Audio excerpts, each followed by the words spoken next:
Oh, hey. I'm glad that you walked over to this table. Guess what we're doing? We're filming this thing. I'm talking to him about stuff. I don't know if you can see, but I've got the biggest boner right now.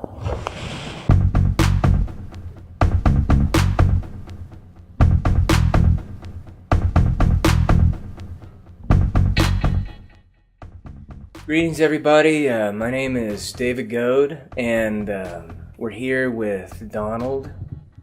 He's of the band Bolsey, and like 10, 20 other bands. Yeah. Do you want to just rattle them off real quick? I'm in Molsey, and I'm also in Ton, and I fill in on occasion for Blake Luss. That's about it currently. So he took time out of his busy schedule to sit down with me about a topic that has been a burr or a thorn in the side of America since its inception. In fact, arguably, it is the reason for its inception. And so we're gonna get right to topic. Since, you and I were talking before we started filming, about 9/11, and Yeah. at that time, I think that was like a turning point where everybody suddenly became more aware of social racism. Yeah, totally. And it became became obvious that there were different levels, like a weird hierarchy of sort of separating the classes just because of where you think someone's from. Yeah. Because of some type of headgear or some type of robe, even just a shade of color. Yeah. It was the weirdest thing. I remember they were trying to explain it.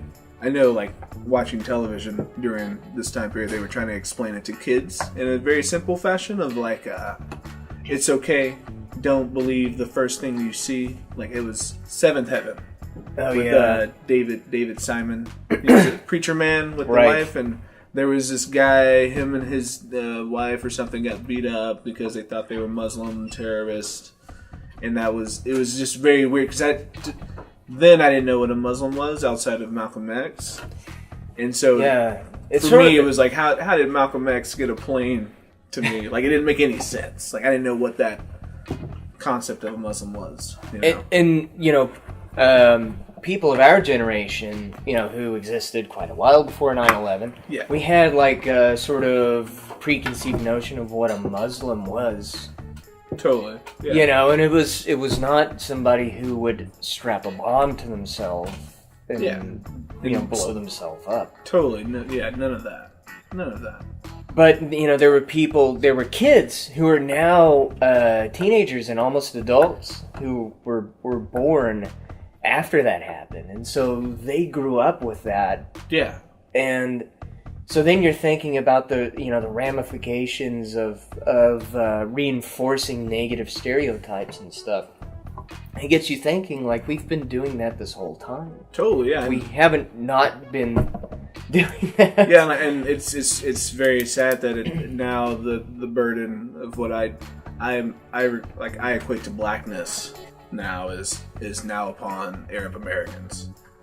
Yeah, this beneath the rest of us mentality, not worthy of our presence, the stranger mentality is now, or has been since 2001, on Arab Americans across America, and I would go to say across most Eurocentric dominant countries that Middle Easterns have been trying to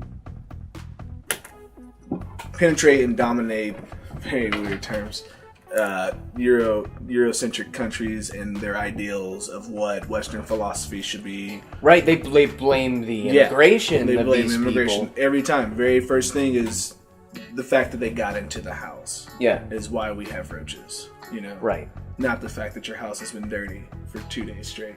Yeah. Like, so in America's having that problem where they've swept so much shit under the rug, and now they're trying to point the finger elsewhere to like blind us from what we're standing on. Yeah. know? And that's sucks for all the Muslims and all the Arab Americans currently, like in places like Michigan where they've established like a stronghold in certain neighborhoods and have made like economic wealth for themselves and like made a name for themselves, but they still have they still have to like face the same type of like housing discriminations black people face post World War II. You know, like you can only live in this area, you can only live in these zip codes, and your kids can go to these schools type of situation, and that's really strange to happen in 2017. Yeah. You know, to have it to where you have different tax they're codes like the for only areas. ethnic group that's having to do that. Yeah. You know, is that you can only live in this area where hopefully, your mosque won't get firebombed. Yeah, right. Don't you dare try to build a mosque in any other area but this area that we deem your safe space of some sort. And it's still like, if you can't live freely as a person of a different religion or a different location or a different shade of color than others around you, then like, are you really living in a free nation at all? You know? Yeah. Like, it's very surreal. It's very surreal. I never thought that I would see this day, but I only never thought that because I didn't know it existed. And it seems to have been under the surface the whole time. Yeah. And like just repeating itself. Like even today in Oklahoma City with the school system, how they're looking at possibly shutting down 12 schools. 5 of them being on like the east side of town. Yeah, that's their solution. That's the solution, is to save money. We close more schools down. So we have to bus those kids to other parts of the city to go to other schools that are probably going to be overpopulated, going to have just as much underfunding, if not more now. You know, because the success rate of those students is probably going to some degree. It could go either way. It could decline. You know. Just because there's, instead of having 30 kids, you have 45 kids. Yeah. And that's 15 new kids from 5 different schools that they don't know these kids, you know? And so readjusting, trying to understand new teachers, just, I don't know. It's very weird. It's very weird how... I mean, isn't that counterintuitive? You would think so. But, like, is it counterintuitive to the person that it's happening to, or for the person that is trying to protect? Yeah. And for the person that is trying to protect, to me, it seems that it's doing the job that it's supposed to do. Yeah. Which is to protect, fragile white families. You know, it's to keep them safe, keep them harbored in this area of excellence. You know, and fatness. You know, it's very weird. Exceptional behavior, class, just.